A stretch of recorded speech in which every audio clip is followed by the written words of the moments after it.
leaflet on your way home. Inshallah, that will be very beneficial for the masjid, inshallah. Bilal is going to tell me you need to connect the phone. So you're going to live stream it on YouTube and also sorry.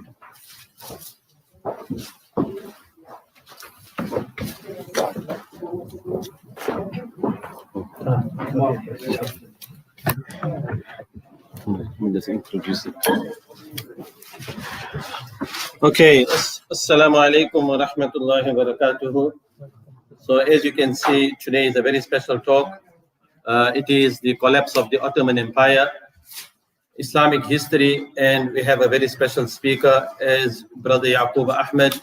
MashaAllah, he has a PhD in Islamic history, and he's going to take us on a very special journey understanding the history, Islamic history and decline of the Ottoman period. So we do not want to delay, it's going to commence, and inshallah, I'm grateful to Saqib Patel from Bilal Foundation for making it possible to bring our speaker to the Pali Masjid. Brother Yacoob, you ready? Yes, I'm okay. Assalamu alaikum. Okay, so first of all, thank Allah Ta'ala for elevating my status. It's not often I have opportunities to talk in front of Muslims like this. Usually I'm talking in Western academia, and one of the reasons why I accepted Brother Saqib's invitation for doing this is because he had a vision that he wanted more and more Muslims to learn about Islamic history, which is something that I am in agreement with regarding that. I think when I first started this endeavor to study Islamic history, or Ottoman history, shall I say, I still remember I was the only Muslim in the class. And that was surprising to me. When I did the PhD, so I started this process in 2007, 2008. So this is a long time ago. Since then, not much has changed. What's changed is we have a TV show, which has popularized Ottoman history to some degrees. And so now there's a sentiment amongst Muslims in regards to wanting to know more about Islamic history and Ottoman history in particular. So I'm really grateful for Saqib Patel and Sheikh Sulaiman Ghani, and may Allah Ta'ala preserve them for the work they're doing for the community, for giving me this opportunity to share with you some of my ideas, okay? Now, if I go too quickly at any point, I have a habit of doing that, just give me an indication so I may slow down. It's very difficult to teach 100 years of Ottoman history in 55 minutes. So I'm assuming there might be some information that might fly over your head. It can happen, it's not a problem. What we're going to try to do though, is I'll leave my details with the organizers, and then what you can do is if you have any specific questions, feel free to contact me so that I can help you as much as I can. Now, as I said to you before, when I started studying Islamic history, I had a concern, and the concern was that many Muslims, many young Muslims in particular, have what I would call a collective amnesia regarding the Islamic past. The problem with that is that while it's okay to understand your identity in regards to the countries you live in, but as a Muslim, you have an identity that predates this. You have an identity that is attached to people around the world. You belong to an ummah, and you have an identity that predates the ummah that lives right now to an ummah of Rasul Sallallahu, and then even before that, in terms of the sort of pious generations and the anbiya that came before that. As a result of that, even in the Quran, Allah Ta'ala, He reminds us of peoples and prophets about what they did in the past so that it can be relatable for you, so that you can understand what your role in this world is, right? Now, from that, we've seen many Muslims trying to replicate that, trying to make Islam relevant in the world that they live in, trying to make Islam visible and existent in the world we live in, and that's been happening for 1400 years. So we are attached to these group of people. My concern has always been that when I speak to young Muslims, their memory is absence of that. They really don't know what's going on. In the university, so for those of you that don't know, I teach in Istanbul University in the theology department. So I've migrated to Istanbul. I live there now and I teach there. And one of the things I do is I teach from the Seerah of Rasul Sallam all the way to the end of the Ottomans. So I'm teaching, as you can see, a long span. And while in Muslim countries, Muslims have a general idea of what happened in the Islamic history, whenever I come to countries like England and speak to young people, they really don't have a tight understanding of this. I will make the case, and I'll be more than confident of saying this, that even the life of Rasul Sallam itself, many of our young children don't understand that. And that's problematic for me. Because if they are facing dangers in regards to their identity, if they are facing dangers in regards to Islam, if they don't know what it means to be Muslim in a world which is changing very quickly. We have a world where there are multiple truth claims, your truth, my truth, why you're Muslim, and many of the young children are feeling confused about that. It's imperative that you don't only teach them Quran and Sunnah, but you also teach them their history so that they can attach themselves to an ummah of the past so they know what it means to belong to this block. Okay, so that's why I started this off in that sense. My specific field of expertise is Ottoman history, so that's what I'm doing in that context. So I have, 15 minutes, so I'm roughly going to try to do this in as fast as I can. Now, there's one thing that I always emphasize on in regards to Islamic history in particular, which is this is your history. This is not the history of the Turks. This is not the history of something you see on television. You're Muslim, it belongs to you. Okay? Now, interestingly enough, when I went to Turkey, that was a question that was always pointed in my direction. You don't look Turkish. Why are you doing Ottoman history? And then my reply would be, but it's Islamic history, no? And then they would say, yes, you're right. So what I'm trying to encourage you is that the first thing I'm trying to do is I want Islamic history to be put back on the curricula in both our seminaries, homeschooling, and whatever mechanisms you use for educating your children, because that has to be a given. Our children know the names and players of football teams that they support.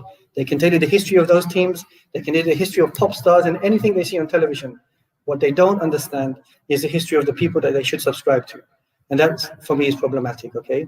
Now, I think we need to find a way as a community, not only in this country, but everywhere we are, to try to create syllabi where we can create Islamic history that's relevant to them, that deals with their questions and their needs so that they can feel comfortable in being Muslim. So that's the first thing that I'm trying to put down here for you. This is the reason why I'm here.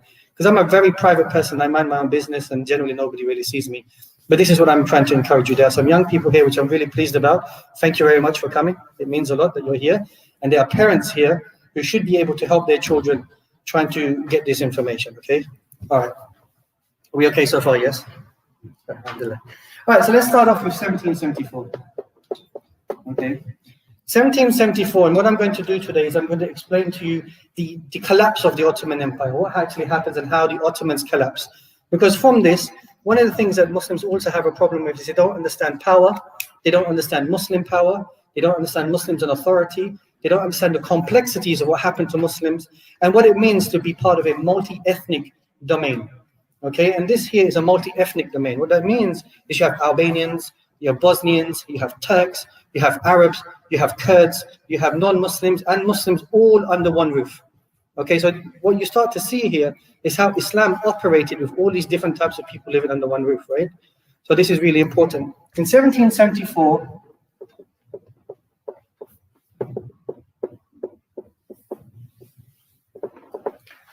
I wrote it in Turkish, I'm sorry about that. So in 1774, what happens is the Khanate of Crimea. What that means, the Crimea is now in Russia at the moment. So many of you would have heard about the Crimea, the conflict that's taking place in the Crimea at the moment.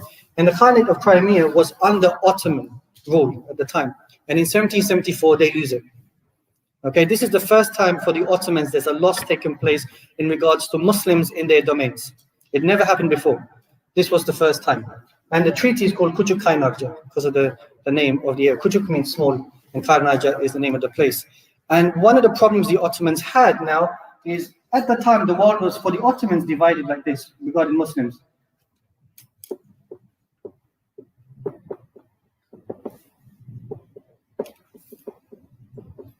They had Muslims, so the Ummah in terms of inside the Ottoman domains and the Ummah outside of the Ottoman domains. The words were very simple. Those who are inside the Ottoman domains, we can protect them. Those who are outside the Ottoman domains, unfortunately, there's not much we can do for them. India, Africa, and so forth. They used diplomacy as a way of trying to support them, but it was very difficult, especially when the French and the British were colonizing the parts of the world. So for the Ottomans, they're now in a difficult situation. Here, what's interesting is the aggression doesn't come from the British or the French. The aggression comes from the Russians, their neighbors. And a lot of people take their eye off the Russians. They keep talking about colonialism and they forget about the Russian expansion. And the Ottomans now have a problem because they've lost the Crimea, and now they have the Muslims who used to be part of the Ottoman domains, but are no longer part of the Ottoman domains. What do we do with them? What happens now? Do we leave them alone, or do we invite them to come into the Ottoman world? If we invite them to come to Istanbul, that means we've given up on the land that they were living in.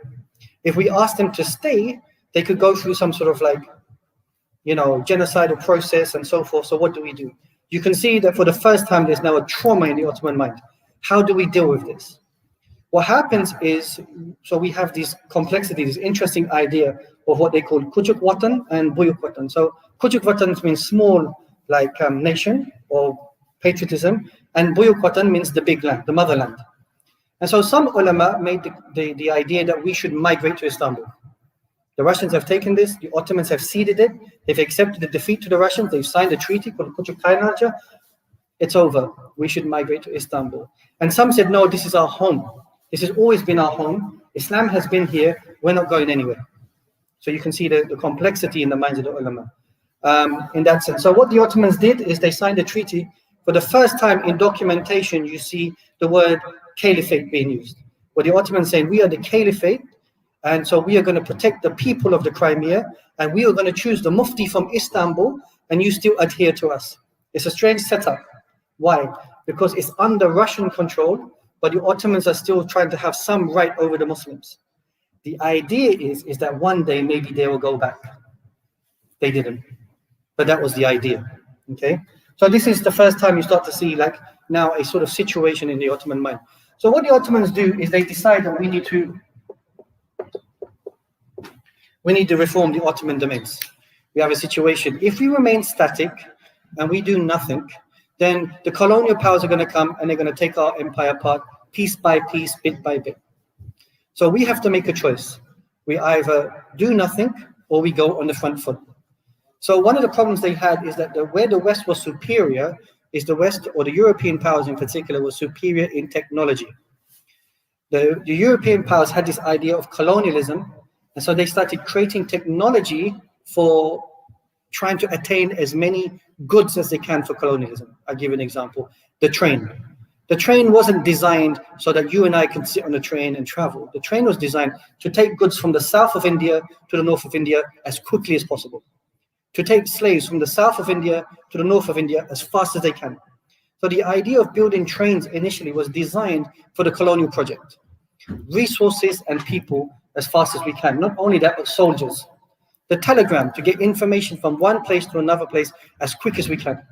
The weapons they were using, guns and so forth, they'd never been seen before. So one of the things you can see is the Ottomans have a situation, because in the Ottoman world, at that time, the main thing they were thinking about was the idea of justice. Is this government just or not just? So while they are busy in internal matters, the West are busy in external matters of expanding. Okay. Now the Ottoman domains at the time is decentralized. Doesn't fit.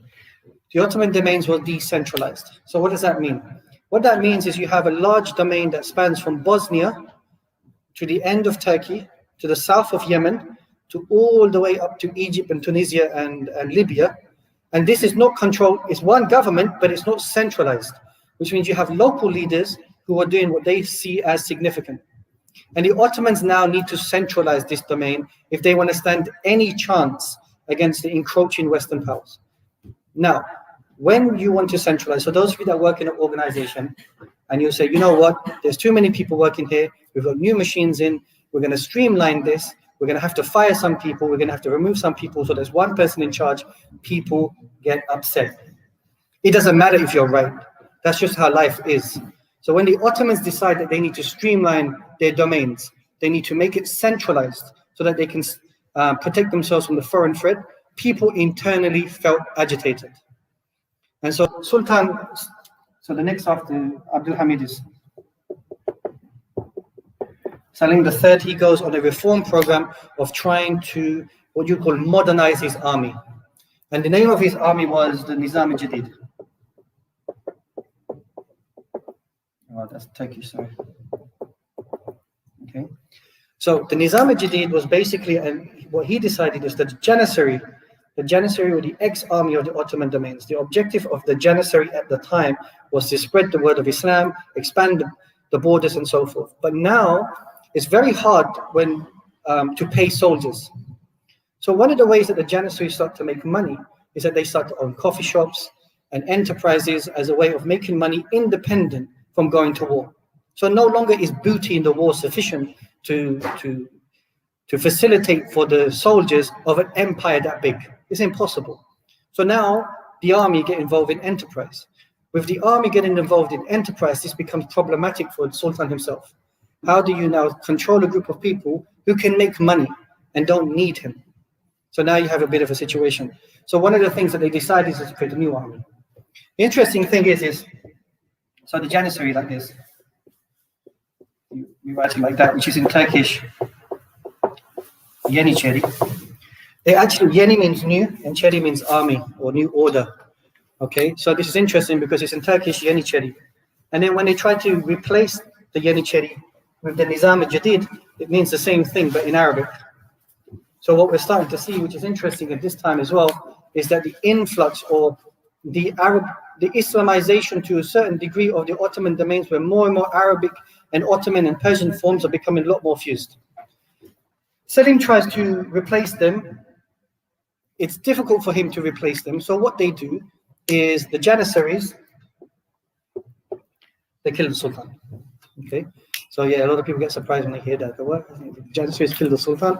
This is one of the interesting things, which is that it was basically the internal military was unwilling to allow a military reformation to take place, where they knew that all the authority would go in the hands of the Sultan, and they would lose out in terms of what they are doing in terms of their objectives, and so they decided to remove the Sultan instead. And so now you have blood in the hands of the Janissaries, and this is not uncommon in the Ottoman domains. So the next person we have now in power, after Selim is killed, is interesting. It's Mahmud II. And Mahmud has seen what's happened to Selim, and he's saying this is not going to happen to me.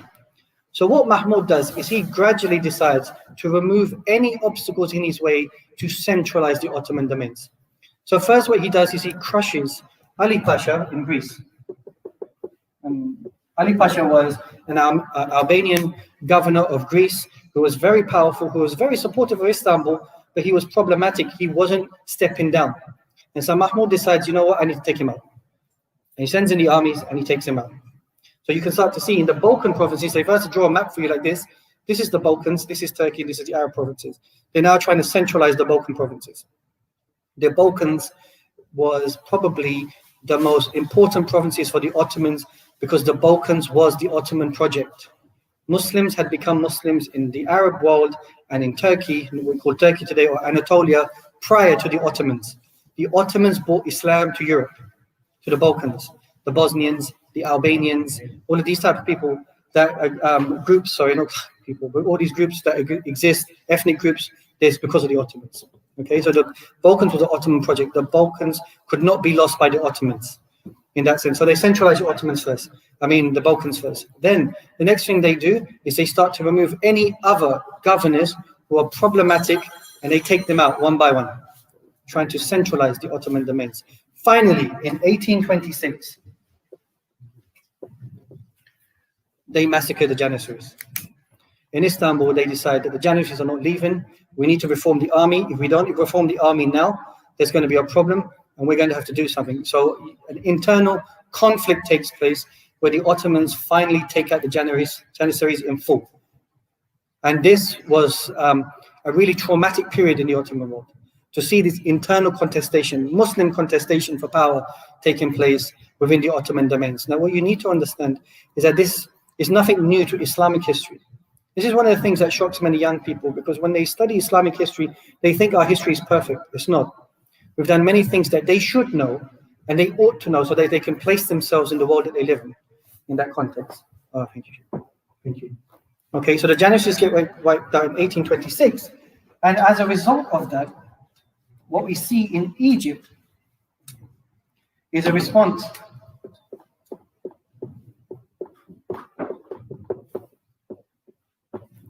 by Mehmed Ali Pasha. Mehmed Ali Pasha was an Albanian governor of Egypt. Okay, and Mehmed Ali Pasha had centralized and reformed Egypt as soon as Napoleon had left. So one of the interesting things about Egypt now is that Egypt became very powerful even though it was part of the Ottoman domains, but this governor became very powerful. And Mahmud II now needed to do something about Mehmed Ali Pasha. How do I get this person to submit to me? Mehmed Ali Pasha was not going to submit to him. No way, no chance. Reason being, he said, I've seen what you've done to everyone else. Do you think I'm going to go down that direction? So what Mehmed Ali Pasha decides is he's going to take his army and march them to Istanbul and tell the Sultan to stop. Says, fine, you want to centralize, I get it. You want to be in power, I get it, but you're not going to do this to me. And so the Sultan said, what do you want? He says, I want autonomy. Leave me alone. I'll be okay in Egypt. I'll listen to you. I'll send you men, but you got to leave me alone in Egypt. The Sultan goes, no way, no chance. I don't trust you. It's not going to happen. And so now the two most powerful armies in the Ottoman domains go to war. And this is very problematic.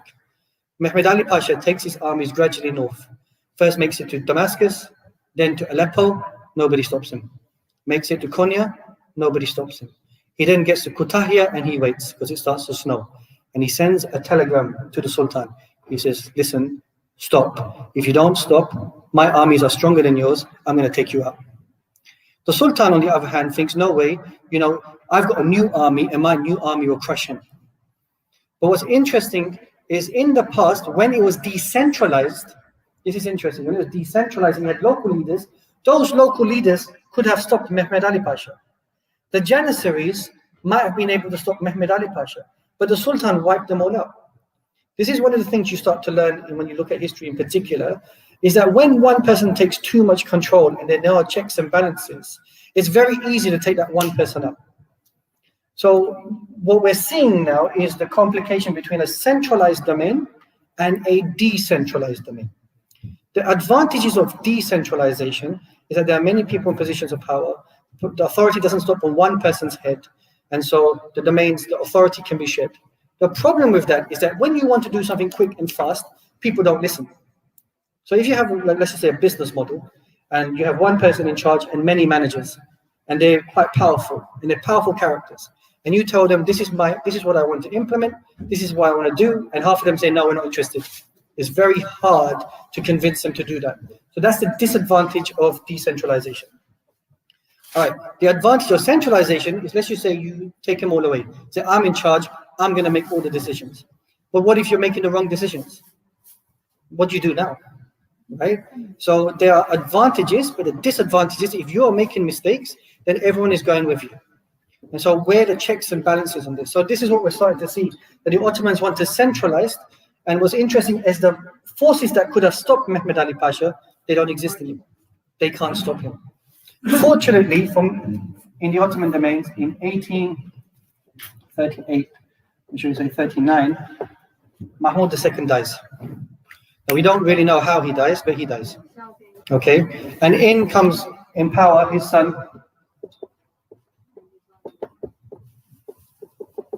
Abdul Majid I.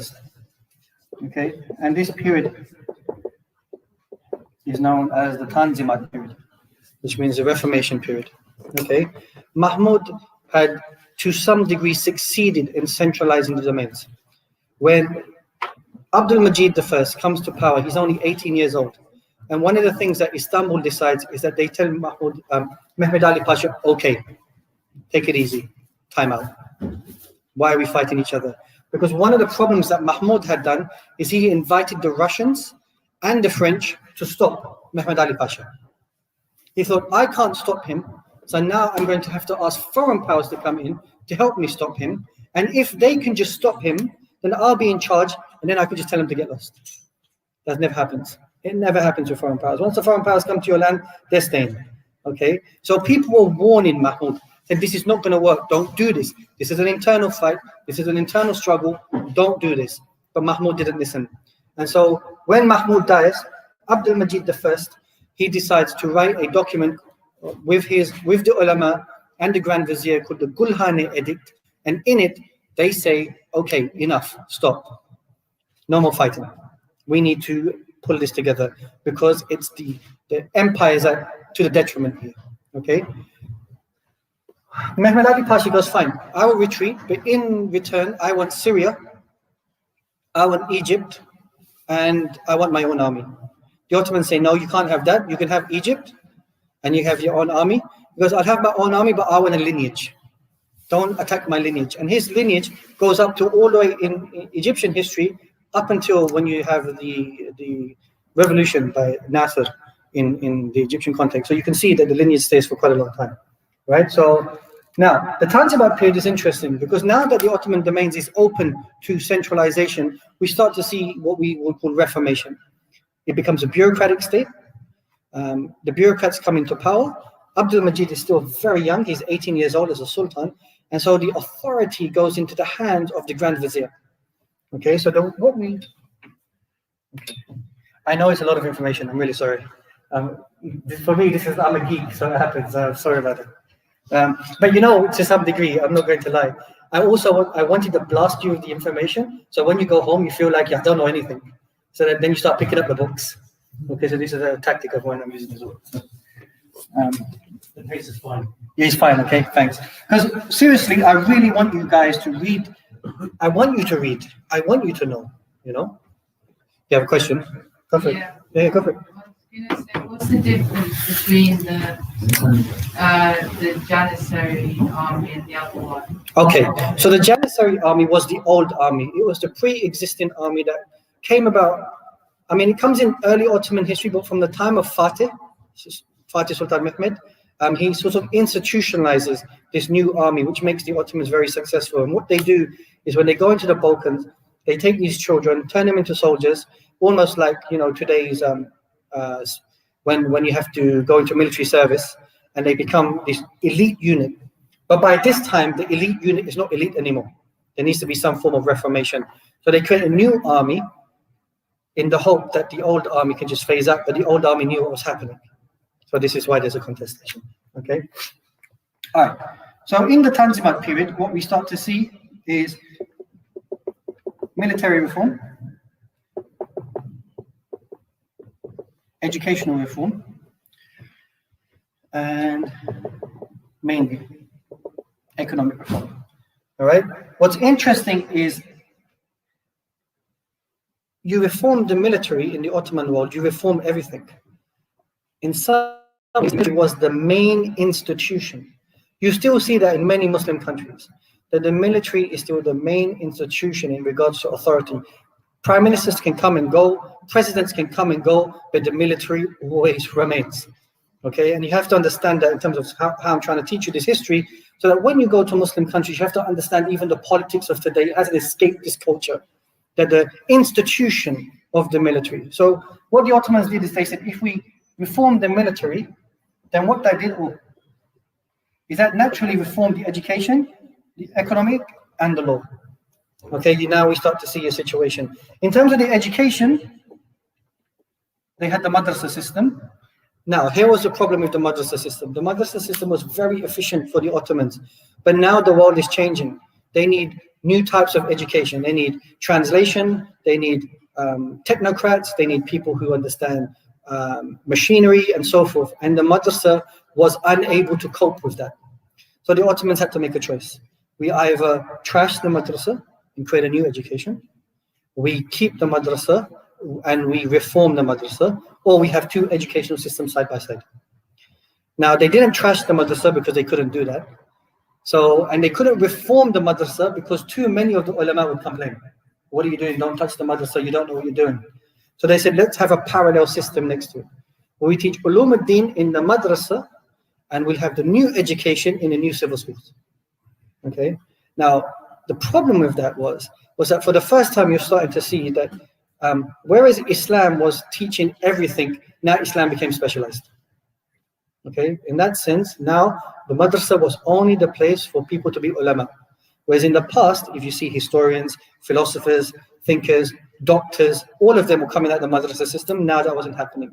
The reason being is because the world was turning speed so fast. They had to make a choice. Now, what's amazing though is that these new schools, where do you get the teachers from? You have to go to the madrasa, because they're not going to come out of the sky. You can't go to England, so you're still in some ways passing them through in this sense.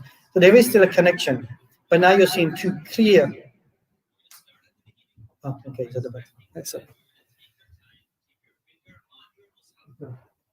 Don't worry about it, it's cool. No, it's fine. So what you start to see is this new educational system. Now, this is really important because in Muslim societies, one of the questions that they ask is, what happened with the education? This is a question that still exists in Muslim societies today. In regards to the education that our children are getting, what is the most efficient way to give them an education that's Islamically compliant, but also compliant in the needs that are taking place in the world today?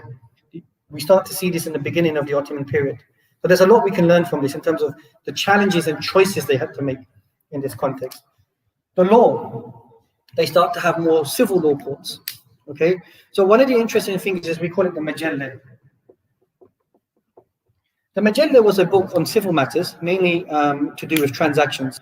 And what the ulama decided is that we were going to put law into a book, right?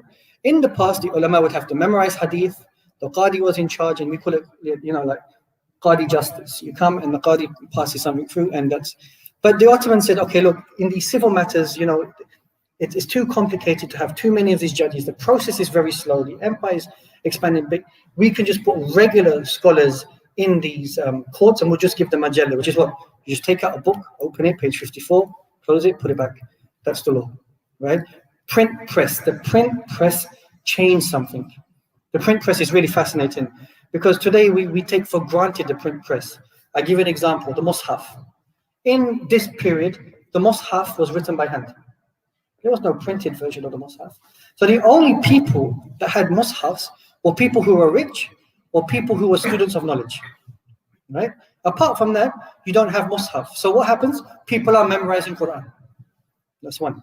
Many people are memorizing Quran because they don't have a Mus'haf. The second thing is, when you go into a mosque in Turkey, you'll see the calligraphy on the walls. That's not just for decoration. Those are specific verses for specific reasons. When people go and see a verse, they read that verse of the Quran, that's their interaction with Quran. Number 3, when they go into a mosque, the Imam is reciting Quran. They all used to go to the mosque to listen to it. There's no tapes in those days. There's no CD player. There's no internet. You have to listen to somebody physically. Now, when print presses come in, what's going on? Those people that are writing Quran, they're losing their jobs. And they say, what are you doing? Stop. Like, we get barakah from this. This is our job. It's like telling the muezzin today, we don't need you. We can just play a tape. It sounds bizarre for us today, but that's what was happening in this period. So understand how technology, which we take for granted, there were huge conversations. Another example, the clock. The clock not only changed the way we saw the time, we told the time, the clock changed our perception of time. In the past, people said, I'll meet you after Salat al-Maghrib. After Salat al-Maghrib, no problem. Now the clock was saying, I'll meet you at 4:57. Be there on time. Okay? And the clock came because of the Industrial Revolution, where you start work at 9, you finish at 5. Everybody in line, get to work, busy. In the Muslim world, you guarantee Muslims are always late. Yes, even here, move around. So what Sultan Abdul Hamid wanted to do, we'll talk about this later, is he wanted to instill the notion of time. Stick to time. But like I said, that idea of time started to change the way we saw ourselves in the world we live in. So these sound like really small technological introductions, but actually these small technological introductions were huge for the way that they were changing society. Okay, they were changing society rapidly. And this all happens in the reform period of the Tanzimat. Now, as I told you before, where did I put that? Oh, sorry. What the Tanzimat period did is it took the authority away from the Sultan and into the hand of the Sublime Porte, which is the office of the Grand Vizier. The Sublime Porte was basically the idea that the Sultan would delegate, like a chief minister, to do most of the work, while he was busy with other activities, because that's how it operated, right?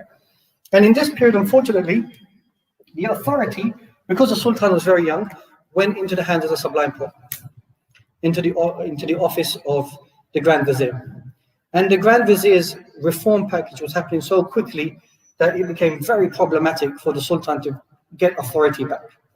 And so some people feel that the office of the Sultan, which was also the office of the Caliphate, was starting to become weaker. So now, in 1876, so after Abdul Majid, we have Abdul Aziz, but I don't have time to explain about him. Unfortunately, so Abdul Aziz Majid dies of TB, very young. Abdulaziz comes to power, and he's trying to now get the authority back into the hands of the Sultan, away from the Sublime Porte. Okay, but there's a contestation, and Abdulaziz is murdered. Now, the traditional historiography said that he committed suicide, but us modern academics are saying it's not possible. One of the reasons why it's not possible because he slit both of his wrists. Impossible. You slit one wrist, you can ask any doctor, you can't hold a knife to slit the other wrist because it's done, right?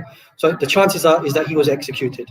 The reason why he was executed because when he was in charge, he was spending a lot of money and they couldn't control him and they couldn't get him to stop. So this raises the question in terms of when somebody's in absolute power, what systems and mechanisms do you have in place to stop that? Now, once again, you've got to understand, people might find that strange, but this is going through a transformation, okay? We'll start to see in the Hamidian period how this sort of activity stops, okay? And then the Sultan gets arrested instead. So 1876, we have Abdul Hamid II, okay? And Abdul Hamid II is known as the Pious Sultan. Abdul Hamid comes into power, and one of the first things that Abdul Hamid decides to do is that he wants to move authority away from the Sublime Porte into the hands of the Sultanate and create a strong caliphate system. His belief is that by having a strong caliphate ideology, what happens is the Muslims would be adherent to the Sultan himself. He becomes a charismatic leader. And this is very interesting. We're now starting to see in Islamic history the idea of a charismatic leader. For some reason, Muslims, they subscribe to the charismatic leader. Okay, it's very interesting. That doesn't happen in the West. The West are not interested in that. But Muslims are interested in their leader to be upright, to be religious, and to be charismatic. This is why I guess, and I'm assuming that many people like watching Dirilish Arturul. It's irrelevant if Dirilish Arturul is true or not. What's relevant to them is that when they see his character, he represents somebody who's upright, who's loyal, who's brave, who's charismatic. And when we are studying Islamic history, that's how we look at the Sahaba, that's how we look at our great leadership, we look at it in this shape. And so this is what's happening to Abdul Hamid II. Well, let me write his name here. The idea is now the new Sultan, they're going to construct the image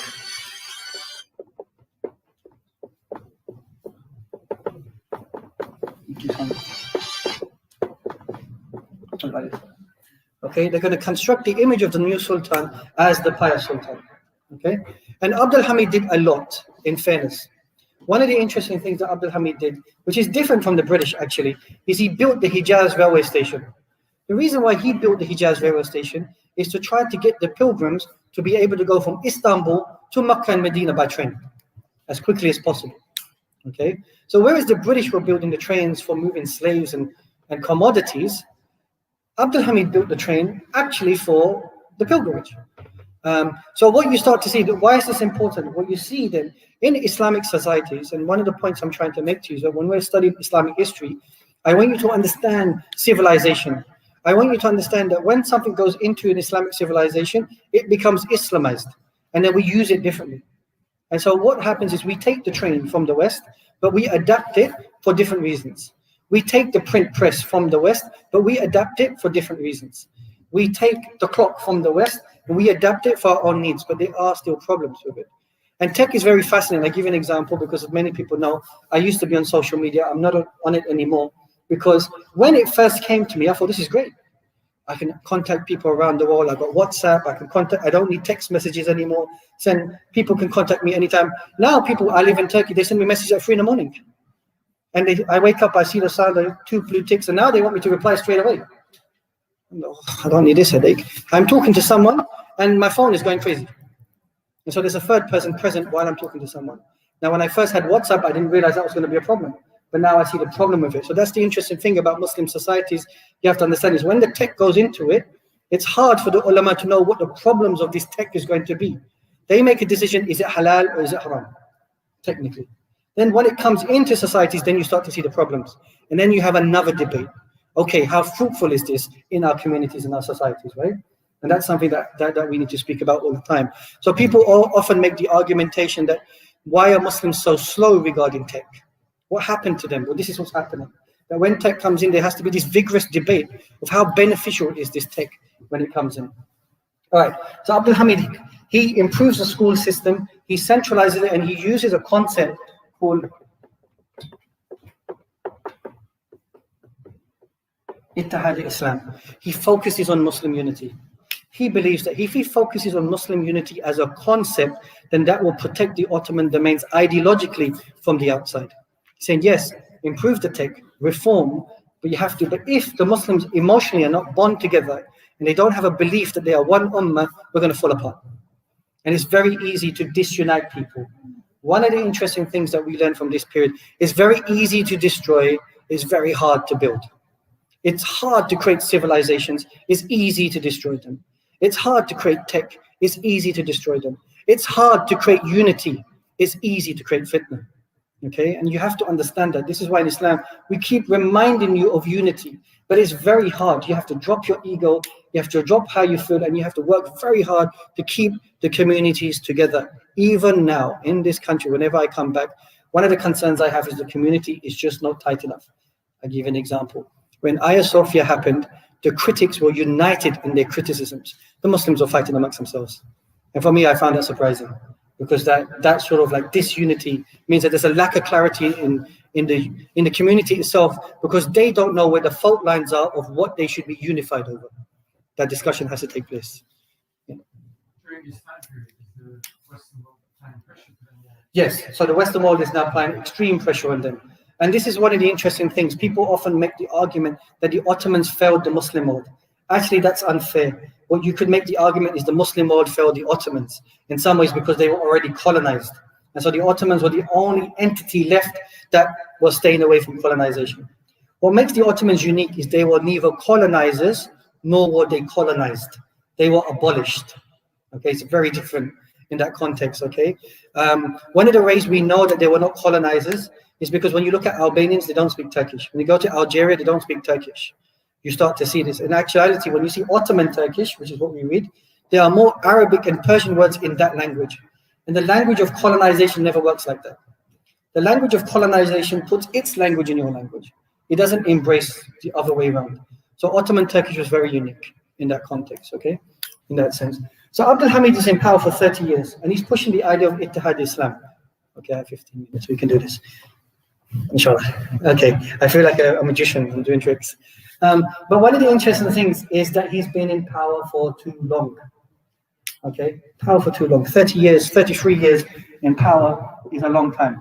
And what I forgot to tell you is that in 1876, we have a constitutional caliphate. A constitutional caliphate and a parliament.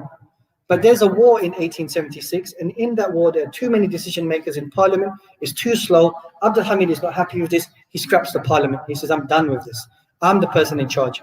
One person in charge, we can fix the problem. Okay, so that's the advantage, right? Too many people saying this, that, the other. But here's the disadvantage. He's been in power for 33 years. Nobody can challenge his authority. So after 33 years, people complain, and we have a revolution. It's called the Constitutional Revolution.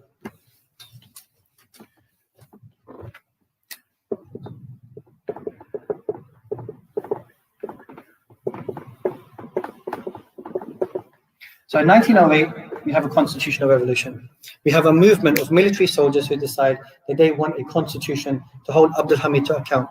That while we accept that he is the pious sultan, but the person's been in power for too long. And we need a parliament, and we want it back because we want other people in the Ottoman domains to have a stake and a say in the political process. What they're asking for is for shura. They're institutionalizing the idea of shura in the hands of parliament. This is really important because when you see the works of Muhammad Iqbal, for example, in Pakistan, or Muhammad Asad, the thinker, all of their ideas about the shura and the institutionalization of parliament are coming from the Ottoman period. They're not coming from a vacuum, okay? Always remember that nothing comes from a vacuum. None of us are that intelligent that we've just created something. Even insan, Allah Ta'ala had to teach Adam alayhi salam the names of things before we can learn what to do, right? So nothing comes from us. Always remember that something's come from before you, and then we build on that. And so they remove Abdul Hamid from power, they don't kill him, and they send him into exile. A shift has taken place in Ottoman policy.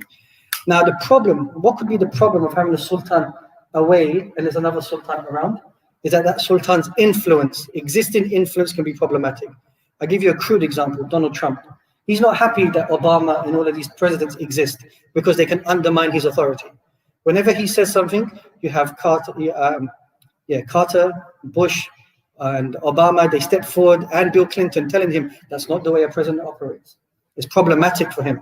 So one of the things you start to realize in the idea is you can have a sultan in power, but if an existing sultan is still around, he can undermine your authority. So I'm trying to once again explain this political complexity for you, okay? I don't want to give you just yes, no's. I want you to understand in that context.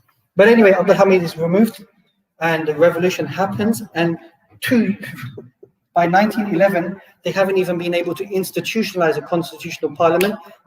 War in Libya. The Italians invade Libya.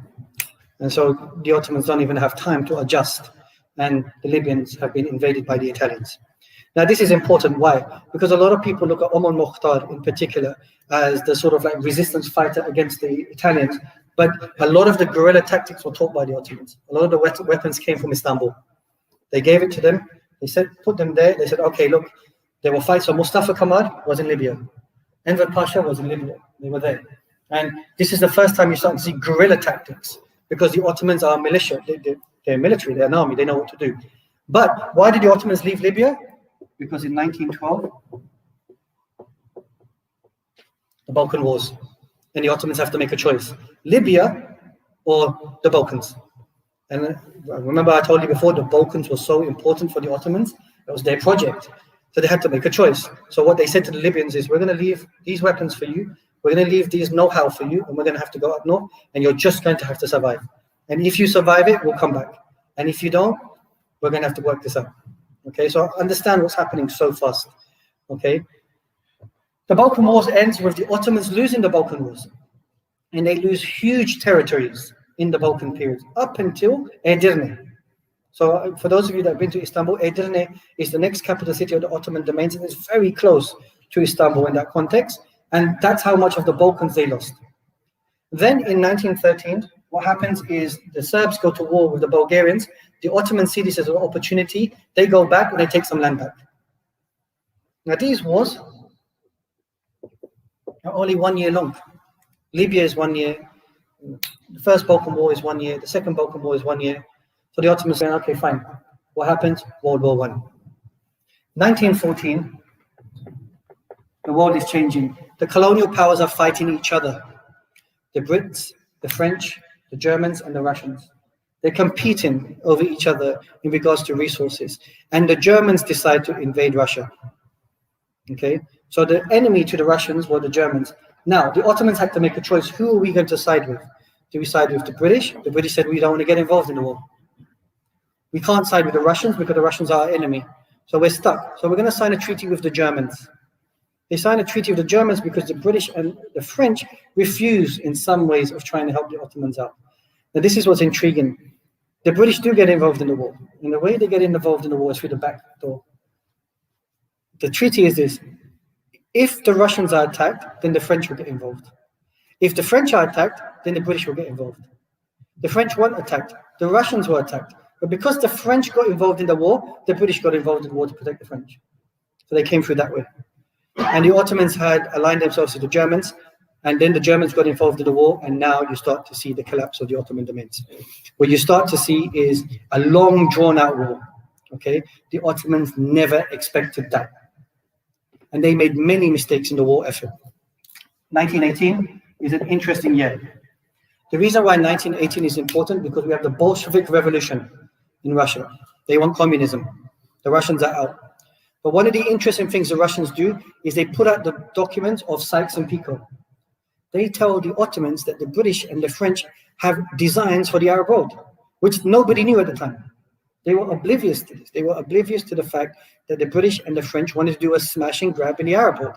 They thought this was just a conflict, and if we lose, it'll be fine. So now what happens is the Ottomans become aware of this, but it's too late. Now there's resistance from the Arab provinces. Not all the Arabs were resisting, but some Arabs took it amongst themselves that we want to decentralize the domains. As I said to you before, they don't want independence, they want decentralization.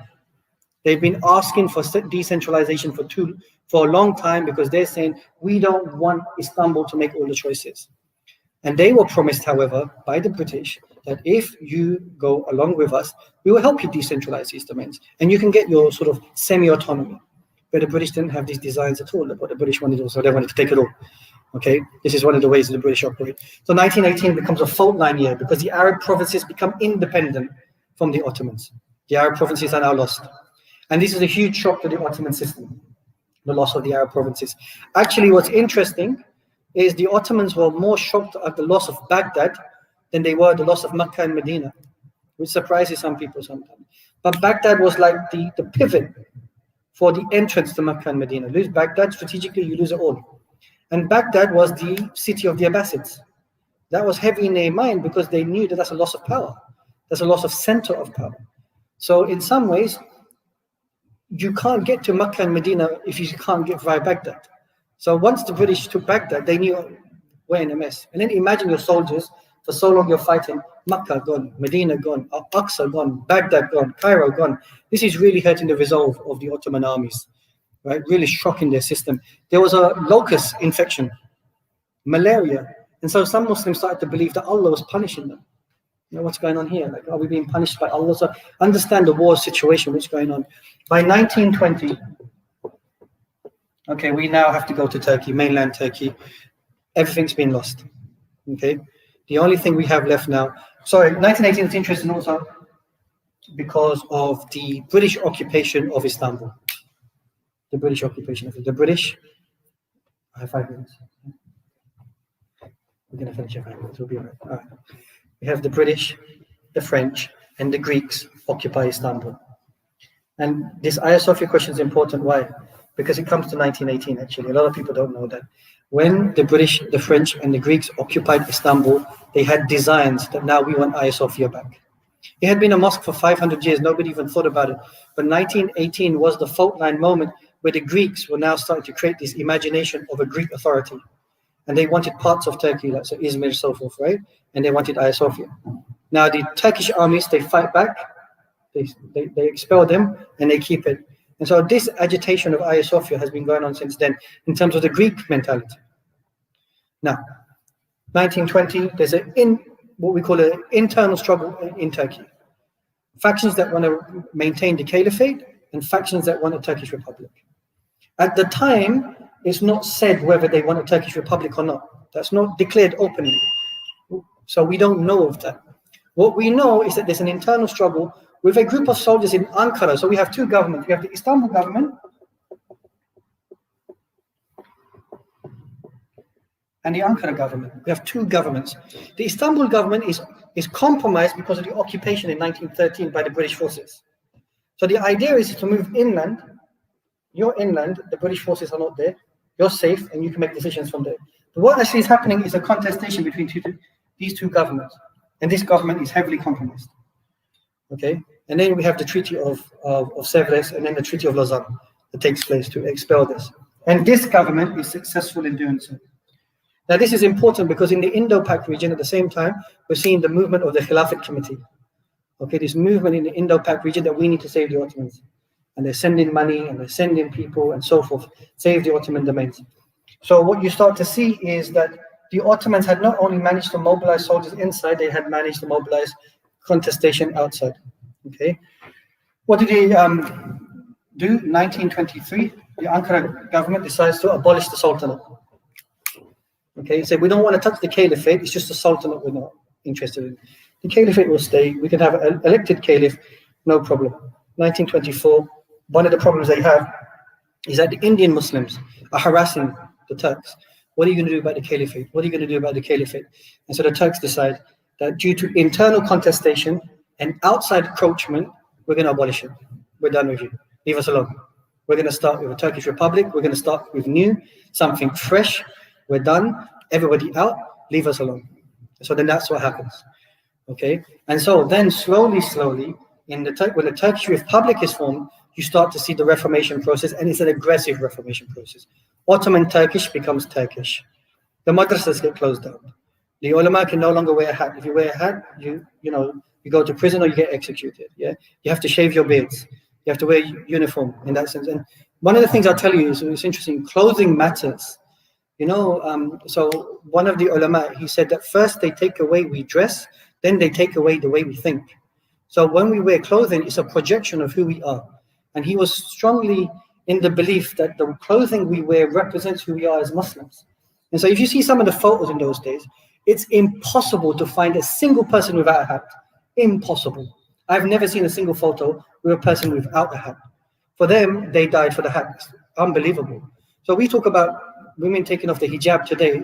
Actually, they attacked the men first, about 100 years ago, by forcing them to take off their clothing and change it in that sense. So a lot of these reforms took place. And then, as we said, Hagia Sophia was closed down as a symbol. Why?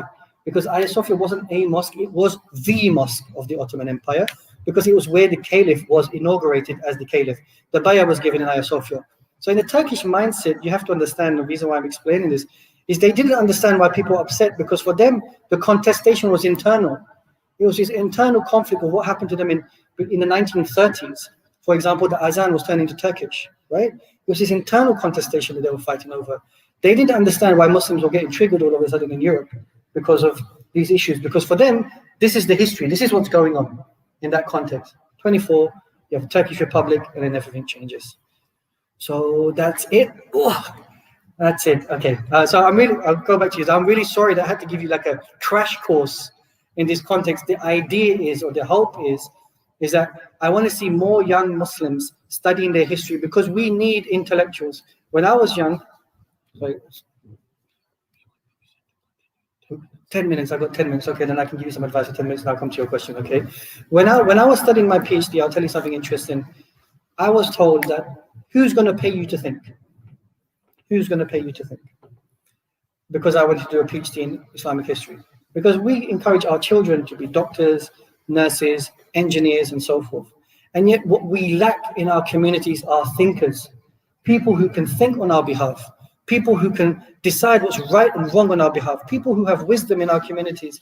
It's too hard just to leave it on the shoulders of the imams. It's too much for them to do. We need people in our communities who are going to take responsibilities to be thinkers, to support the communities and support the imams in the changing world that exists right now. I'm not asking for independent, I'm asking us to work together.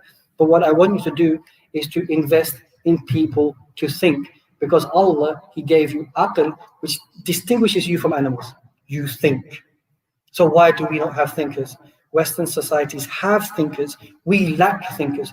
Turn on any television, the types of Muslims that come on TV that are not representing your interests, because we lack those thinkers in our communities.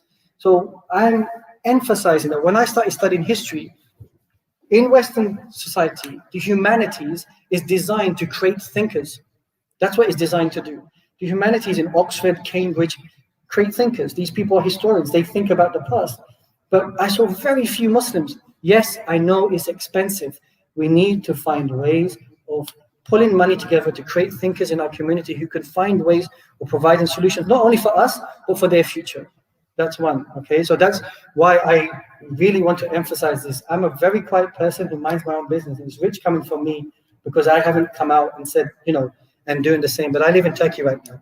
But I see the benefits of living with students all the time and getting them to think. We have to encourage our students to think, and we have to make our Muslim youth feel confident of being Muslim.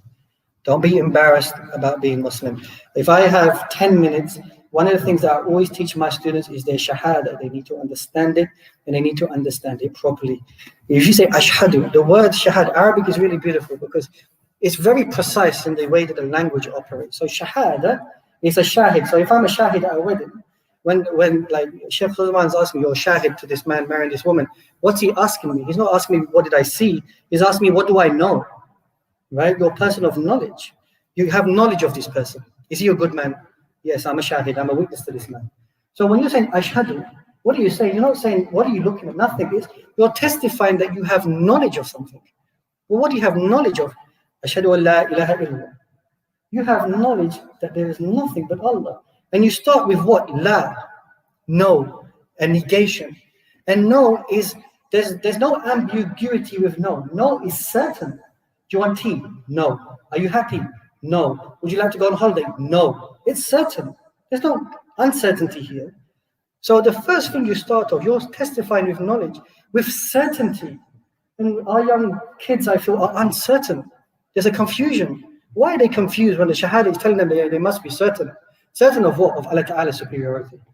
Of everything. Then what? What? And Ashhadu, second testament. Anna, doubling down. Muhammadin Abduhu.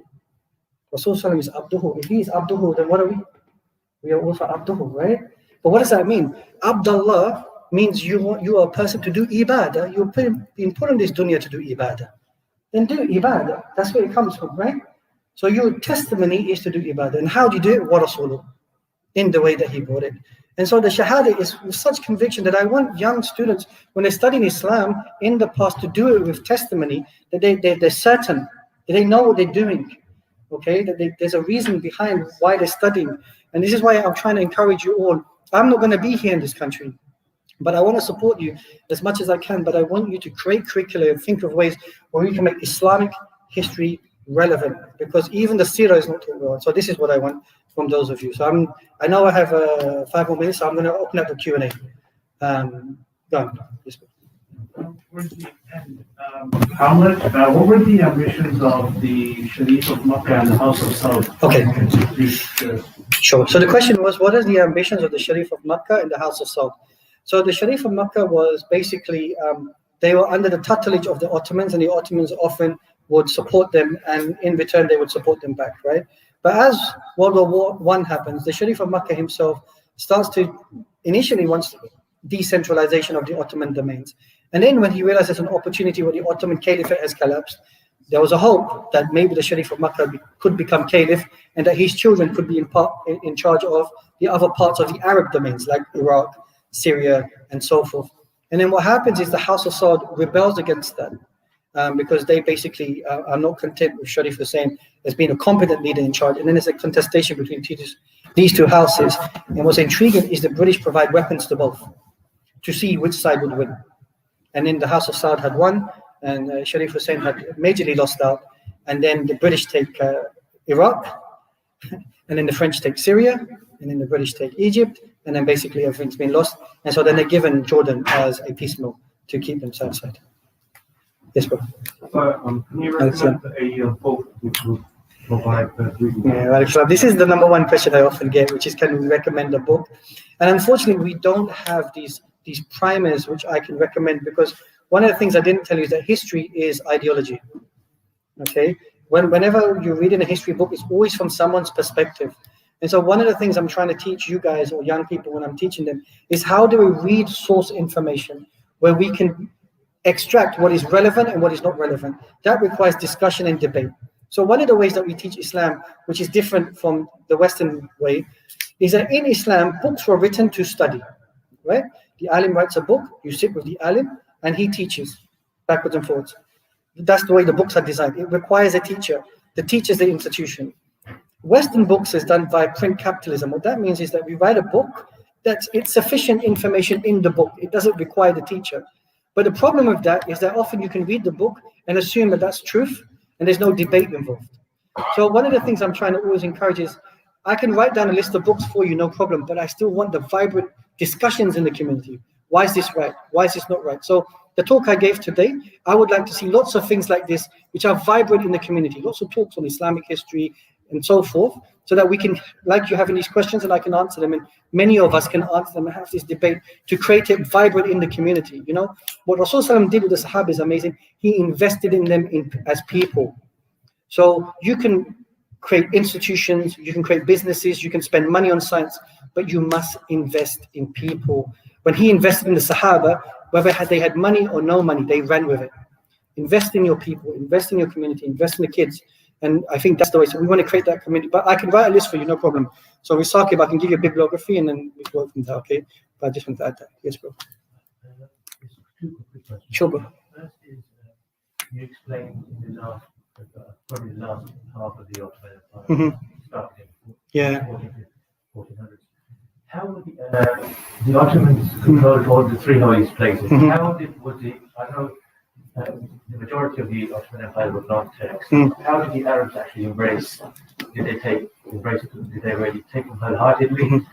Have you spoken to Arabs about their history? Did they prefer it, or was there a lot of friction between them and the Turks? And secondly, the height of the Ottoman Empire and the Mughals, how did they was there a cooperation in why did they fall away both ends? Okay, sure. So the first part of the question was in regards to the holy places, Makkah, Medina, and Aqsa. Not only that, actually Najaf and Karbala were also under the Ottoman domains, which people forget, and so forth.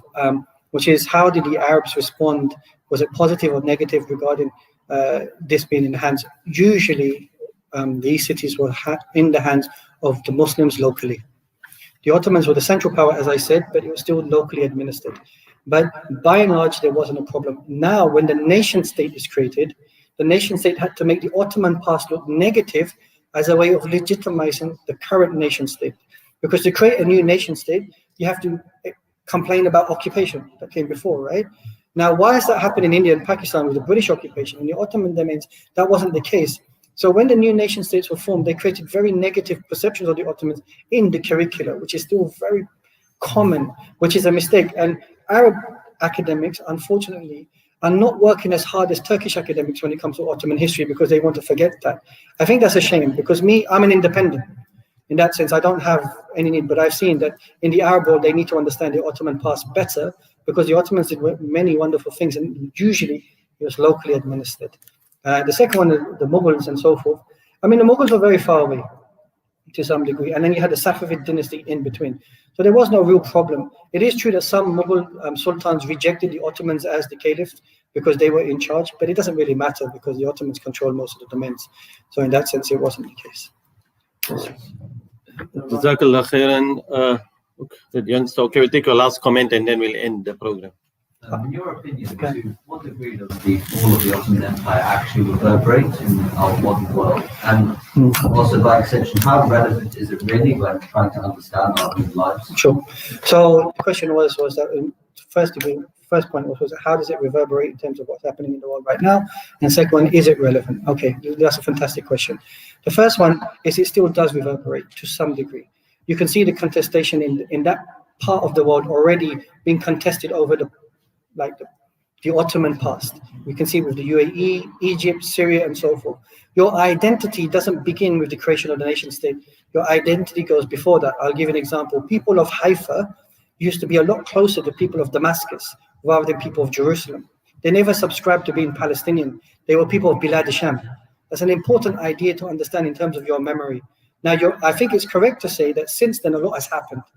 Wars, conflicts, invasions, and so forth. So to some degree, the overemphasis on the Ottomans can be a little bit problematic if we don't also learn what's happening since the Ottomans. So that's the first part. But the Ottomans should be learned, just like any other history in that sense, to understand how these regions were, how peoples were living together. Because when I live in those regions, yes, it's changed, but it hasn't changed. Some of those memories, emotions are still there. So Istanbul, for example, it's an Ottoman city. You can't deny that when you see the mosques everywhere. And that's what's kept Islam in that city, right? Now, why is it relevant? It's relevant for this reason, because this history hasn't gone away. When you take the history away from people, you take their memories away from people. When you take their memories away from them, they have no recollection of the past. When you have no recollection of the past, you become very narrow as a human being. You're only trying to survive today. And one of the things that I believe is that our memories have been colonized and we have no imagination of the future. When we speak to young people today, how do you imagine the future? They'll say flying cars, this, that, the other. Who gave you those ideas? They talk about what they imagine themselves as Muslims in the future. They don't have this imagination. The only way you can draw that imagination is to go into the past and see what people did. Okay, and this is very relevant in terms of it's quite close still. But I'm not just saying emphasize on this. I want you to learn all of history actually, so that we can make it relevant. It's my job as a historian, and that's a fantastic question, to try to make it relevant for you actually. So as a student, you should continuously be asking people like us, why is this relevant, so that we can make it relevant to you. But history is always relevant. I just want to say Jazakallah khairan, mashallah. I know this is the first, I would say, inshallah, we hope Bilal Foundation will arrange more Islamic causes, Islamic history. And Islamic history is not just, today was just as we heard from Yacoob Ahmed, just to give us lots of information to know, let us at least know how little we know about Islamic history. And as Allah Ta'ala says in the Quran, لَقَدْ كَانَ فِي قَصَصِهِمْ عِبْرَةٌ لِأُولِي الْأَلْبَابِ. There is for you in their stories ibrah and lessons for those who have intellect. So without Islamic history, I think really today we've understood how lost we are. What an amazing heritage. In total, what was the number of years, Ottoman period? 600. 600. Yeah. 600 years and continuity. Yeah. No gaps in between. No. No mind the gap. It was continuous. Therefore, when you go to places like Bosnia, Herzegovina, which we visited, and we went to Uzbekistan, many of those places, especially Bosnia, Herzegovina, and the Mostar, and even those who visited Masjid al-Aqsa, all this great legacy that we see, even in Haramain, even all what happened to the Hijaz Railway, all this thing was during the Ottoman period of time. So really speaking, about 40 countries, they have left a great legacy. And that is why when we visited Sarajevo, when we visited Sindo's Masajid, you will actually feel you're walking in the streets of Istanbul. You will actually feel when you're in Istanbul that you're walking in Jerusalem. There's the amazing great legacy that you see, the tall minarets. And here we are today, our topic of the decline of the Ottoman period. To conclude, what hope can you give us? Because some say there is a great revival in Istanbul. What do you feel for the Ummah, to conclude? In terms of revival, I don't know. We're part of the Ummah, so we are sensing something. But I think we are responsible of laying foundations in the hope, of having hope. I think as Muslims, we have to hope that we exist, Islam exists, Islam is bigger than us, and Islam is going to survive, whether you like it or not. So, look, people say to me, Yacoob, people are leaving Islam and so forth. The izzah of Islam doesn't diminish because all of us leave. It's our izzah that diminishes. Islam is still going to be here. And if Islam is still going to be here, it means Muslims are still going to be here. That means the deen of Allah Ta'ala is still going to be here. So in that sense, we must have hope that in the future, just like in the past, where we've had empires that have come, empires that fall. Sultans have risen, sultans have fallen. But Islam has always been there. It's still here. So we can still keep working for Allah Ta'ala. And in the future, inshallah, it will be better for us than it is now. We have to have that hope. So yes, indeed. And with that, we will conclude just to give us that reminder that as long as you are Muslims, وَلِلَّهِ الْعِزَّةُ وَلِرَسُولِهِ وَلِلْمُؤْمِنِينَ, that Allah have kept the izzah for the believers, وَلِلَّهِ الْعِزَّةُ وَلِرَسُولِهِ, and for all of the believers. So even though what we're witnessing happening there, the Uyghur Muslim in Xinjiang, and we see here we are speaking about the decline of the Ottoman period, but remember 600 years and how much our children are learning about this period of time, whether it's in a madrasa, whether in a school. So here we have Yacoob Ahmed, PhD in Islamic history.